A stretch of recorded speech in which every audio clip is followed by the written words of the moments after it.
Well, as religion remains an important issue for many voters today, something they're bound to find appalling, Satan making an appearance in America's pop culture. And some experts say music artists are turning to satanic images to gain publicity. Pop star Nicki Minaj reportedly said that a demon named Roman lives inside of her. But she's not alone in including Satan in music. Lady Gaga and Kanye West have invoked the devil in their lyrics. And this is nothing new. Throughout generations, there has been fear over chart-topping musicians being used as a tool of the devil. Let's take a look at some examples. The Beatles are an extraordinary act in England. I think they're the biggest thing in England in 25 years. And actually, the music is rock and roll. Now, we've never, in my 7 years at NBC, ever on The Tonight Show, on this show, ever had a rock and roll act. Never before in the history of this country have so many corrupting influences descended upon children at one time. And that most children don't understand what you're doing. So is this just a marketing ploy or a sign of something much darker in our society? Joining me now is music journalist Alan Cross. Hi, Alan. So they say sex sells, but does Satan sell too?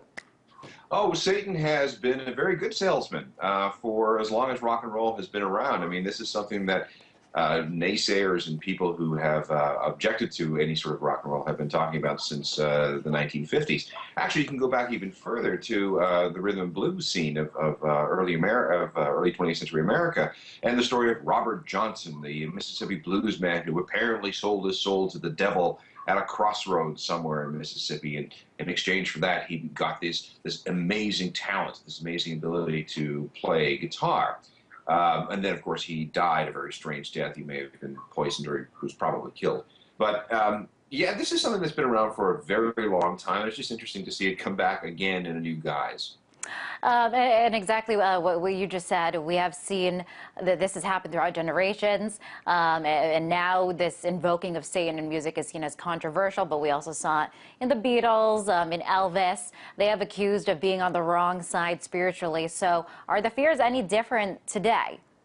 No, absolutely not. In fact, the fears today, I find them to be much less than what they were in the early 80s. Now, in the early 80s, we had there was a big satanic scare, I guess the late 70s and early 80s, where people were talking about the technique of backmasking. This is where artists allegedly put backwards messages on their records that subliminally drew young people over to the dark side. And I'm going to just read you something here. This is from a California bill that was introduced in 1983, and this they were so concerned about this backmasking thing that this bill, if it was passed, was all about.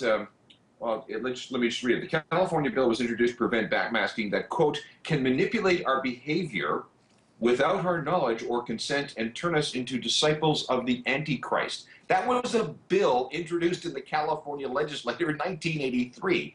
It never did pass, but you can see that some people were pretty freaked out. So we see that these fears have been around for a long time, but Marilyn Manson does look a little bit more demonic than Elvis. Oh yeah, I mean, and with Marilyn Manson, that is extremely calculated. He has set out from the very beginning to look as evil as he possibly could. I mean. He had an album called Antichrist Superstar, so he's not hiding it. But he's a lot smarter than a lot of people give him credit for. His persona, the things that he says, are all sort of commentaries on various aspects of American society and the world at large.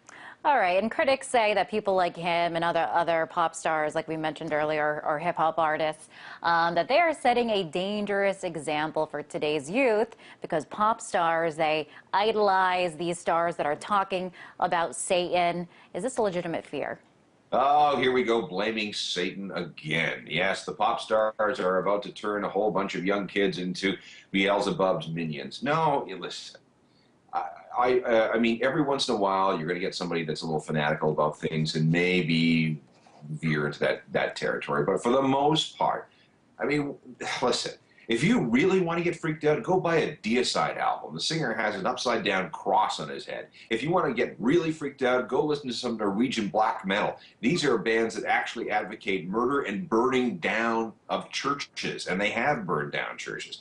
Even look at some old Black Sabbath stuff. I mean, even the name Black Sabbath conjures up ideas of the devil. Listen, if you can't tell the difference between rock and pop and actual evil, well, then I think there's probably more at stake in your life than just listening to the wrong records. Okay, Alan. So do you think that this could all be a sign of possibly maybe a conservative, maybe socially conservative, maybe that demographic blowing things a little bit out of proportion? Yes, and this sort of thing happens in almost cyclically. I mean, we saw it in the 50s, we saw it in the 60s, we saw it in the 70s, we saw it in the 80s. I'm sure we saw it in the 90s. I don't remember it much. And it's been a while since we've actually had people talking about the role of Satan in pop or rock music. So, yeah, and I think in America, too, you know, there's a certain amount of very right-wing, very hardcore, very... All right, Alan, sorry to cut you off. We are running out of time, but people could always listen to gospel music, Free Country, if they don't want to listen to some of these other more controversial genres. But thank you very much for coming on the show. That was music journalist Alan Cross.